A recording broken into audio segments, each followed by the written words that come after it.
Judges 19, the Levite from Ephraim.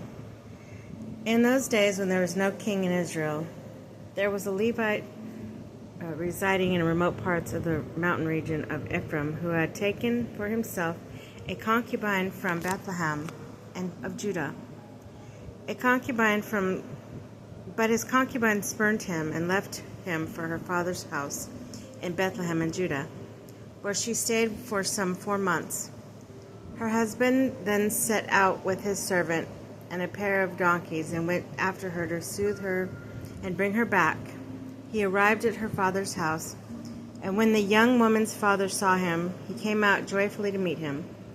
His father-in-law, the young woman's father, urged him to stay, and so he spent 3 days eating and drinking and passing the night there. On the 4th day they rose early in the morning, and he prepared to go. But the young woman's father said to his son-in-law, "Fortify yourself with a little food. You can go later on." So they stayed, and the 2 men ate and drank together. And the young woman's father said to the husband, "Why not decide to spend the night here and enjoy yourself?" The man made a move to go, but his father-in-law pressed him, and he went back and spent the night there. On the 5th morning he rose early to depart, but the young woman's father said, "Fortify yourself." He coaxed him, and he tarried until the afternoon, and 2 of them ate. When the husband was ready to go with his concubine and servant, the young woman's father said, "See, the day is wearing toward evening. Stay for the night. See, the day is coming to an end. Spend the night here and enjoy yourself. Early tomorrow you can start your journey home." The man, however, refused to stay another night. He and his concubine set out with a pair of saddled donkeys and traveled until he came opposite Jebus, which is Jerusalem. Since they were near Jebus with the day far gone, the servant said to his master, "Come, let us turn off to this city of the Jebusites and spend the night in it." But his master said to him, "We will not turn off to foreigner's city, where there are no Israelites. We will go on Gibeah." "Come," he said to his servant, "let us make for some other place and spend the night in either Gibeah or Ramah." So they continued on their way until the sun set on them, and they were opposite Gibeah of Benjamin. There they turned off to enter Gibeah for the night. The man went in and sat down in the town square, but no one took them inside to spend the night. In the evening, however, an old man came from his work in the field, and he was from the mountain region of Ephraim, though he was living in Gibeah, where the local people were Benjamites. When he noticed the travelers in the town square, the old man asked, "Where are you going, and where have you come from?" He said to him, "We are traveling from Bethlehem of Judah, far up into the mountain region of Ephraim, where I am from. I have been going to Bethlehem of Judah, and now I am going home, but no one has taken me into his house.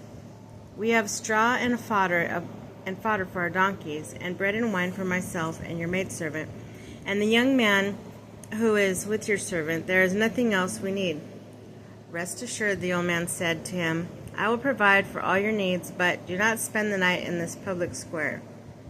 So he let them to his house and mixed fodder for the donkeys, and they washed their feet and ate and drank.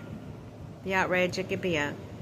While they were enjoying themselves, the men of the city, a bunch of scoundrels, surrounded the house and beat on the door. They said to the young man who was the owner of the house, "Bring out that man who has come into your house so we may get intimate with him."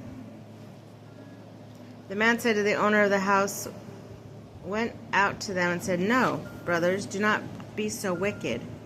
This man has come into my house. Do not commit this terrible crime. Instead, let me bring out my virgin daughter, this man's concubine. Humiliate them and do what you want, but against him do not commit any such terrible crime." But the men would not listen to him. So the man seized his concubine and thrust her outside to them. They raped her and abused her all night until morning, and let her go as the sun was coming up. At approach of the morning, the woman came and collapsed at the entrance of the house, which her husband was, and lay there till morning.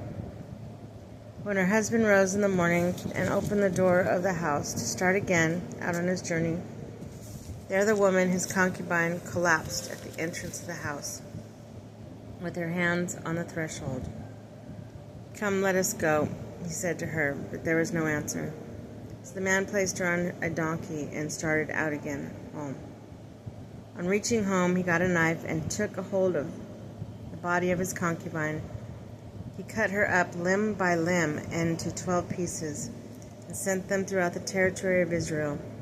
He instructed the men whom he sent, "Thus you shall say to all the men of Israel, has such a thing ever happened from the day the Israelites came up from the land of Egypt to this day? Take note of it, form a plan, and give orders."